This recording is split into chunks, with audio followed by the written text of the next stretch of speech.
আসসালামু আলাইকুম এভরিওয়ান, সবাই কেমন আছেন? আশা করছি ভালো আছেন। আমরাও আল্লাহর রহমতে খুব ভালো আছি। আমি আছি সীমা তোমাদের সাথে। যে যেখান থেকে এই ভিডিওটা দেখছো, দেশ এবং দেশের বাহিরে, সবাই দোয়া করবে আমার জন্য। তো আজকে রান্না করব কচু শাক ভাজি, সাথে আছে ডাল দিয়ে ধুন্দুল দিয়ে, আর শিং মাছের পাতলা ঝোল। তো প্রথমে একটা লাইক চেয়ে নিচ্ছি, একটা লাইক দিয়ে ভিডিওটা কন্টিনিউ করবে। আর যদি ভিডিওটা ভালো লাগে অবশ্যই সাবস্ক্রাইব করে পাশে থাকবে। তোমার একটা লাইক আমাকে পরবর্তী ভিডিও করার অনুপ্রেরণা যোগায়। তো কালকে তোমাদের ভাইয়া শিং মাছ এনেছিল তাজা, সেগুলো আমি কেটে ধুয়ে ফ্রিজে রেখে দিয়েছি।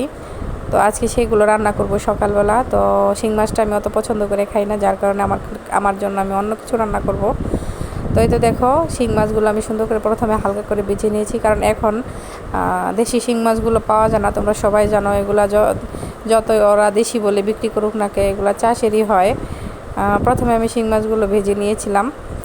তো এখন দেখো, এই যে পেঁয়াজ, কাঁচামরিচ, হলুদ, লবণ, রসুন বাটা দিয়ে সুন্দর করে মশলাগুলো কষিয়ে, শিং মাছটা কষিয়ে সুন্দর করে যে ঝোলের পানি দিয়ে দিয়েছি।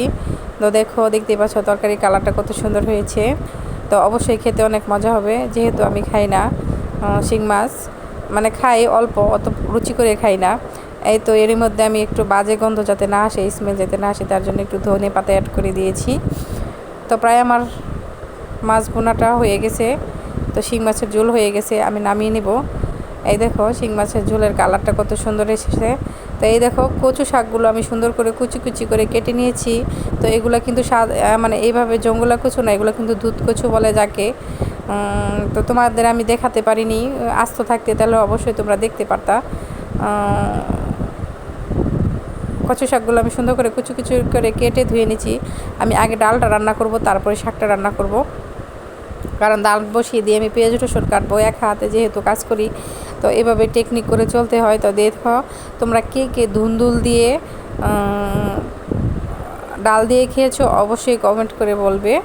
তো আমাদের দেশে খায় এরকম করে, তাই আজকে আমি রান্না করলাম। তো আমি যেহেতু শিং মাছটা কম খাই, আমার জন্যই বেশিরভাগ রান্না করেছি ডাউল আর কচু শাক ভাজি। তো এখানে আমি সাধারণ রান্নার মতোই একটু রসুন বাটা দিয়েছি, কারণ ডালে রসুন বাটা ছাড়া অন্য কিছু খাই না আমরা। তো হলুদ, মরিচের গুঁড়ো দিয়ে আমি ডালটাকে সুন্দর করে কষিয়ে নিব। তো ডালটা দেখো সুন্দর কষানো হয়ে গেছে। হাফ কষানো হলে আমি দিয়ে দিব ধুন্দুলগুলো আমি সুন্দর করে দিয়ে কষিয়ে নিব। তো আসলে মাঝে মাঝে ভিডিও করার অনুপ্রেরণাটা কমে যায়, কারণ তোমরা ভিডিওতে লাইক করো না, তো ভিউ আসে না, যার কারণে মনটা মাঝে মাঝে নষ্ট হয়ে যায়। কি করব বলো, তারপরেও করি, কারণ এটা অভ্যাসে পরিণত হয়ে গেছে। তো আজকে যেহেতু প্রায় 1 মাস ধরে ভিডিও করছি, তো তেমন একটা ভিউ আসে না ভিডিওতে। তো দেখি আল্লাহ তাআলা আমার কপালে কী রেখেছে। তোমাদের ভালোবাসা যদি আমার কপালে থাকে, তাহলে অবশ্যই সামনে এগিয়ে যেতে পারবো। অবশ্যই তোমরা ভালোবাসা দিবা আমাকে, আর আমার জন্য দোয়া করবা। দেখো, তোমাদের সাথে কথা বলতে বলতে আমি সুন্দর করে ডাল বোনাটা মানে নামিয়ে নিয়েছি। তো এই ফাঁকে আমি কচু শাকটা ভেজে নিব। আমি কিন্তু কচু শাক ভর্তা করব না, সুন্দর করে শাকের মতো ভাজবো।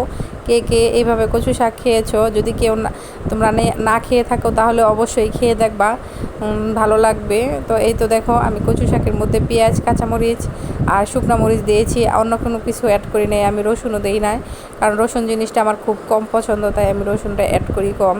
তোমরা প্রায় শাক শুকিয়েতে দেখতে পারবে যে আমি শাক যদি রান্না করি, তাহলে আমি সব শাকেতে কিন্তু রসুন দিই না, হাতে গোনা কিছু শাকে আমি রসুন দিই। তো দেখো, এরই মধ্যে আমি শাকটা আমার সুন্দর দেখো নরম হয়ে গেছে। আমি কিন্তু এর সাথে লেবু পাতা দিব। লেবু পাতা দিয়ে যে কোনো শাক তুমি ভেজে খেয়ে দেখবা, অনেক মজা হয়, আর শাকের গ্রানটাই অন্যরকম হয়ে যায়। তো দেখো, আমার এদিক দিয়ে শাকটাও হয়ে গেছে, আমি নামিয়ে নিচ্ছি। তো কে এভাবে কচু শাক খেয়েছো অবশ্যই বলবা। তো এই তো ডাল বোনা সাথে শাক হয়ে গেছে। আমি কিন্তু শিং মাছটা খাবো না।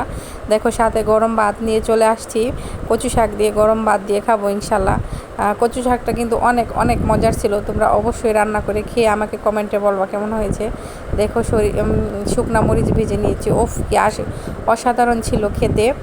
তো আমার কাছে তো খুব ভালো লেগেছে। তোমাদের কাছে তোমরা রান্না করে খেয়ে আমাকে বলবা যে কেমন হয়েছে, অবশ্যই কমেন্টে জানাতে ভুলবা না।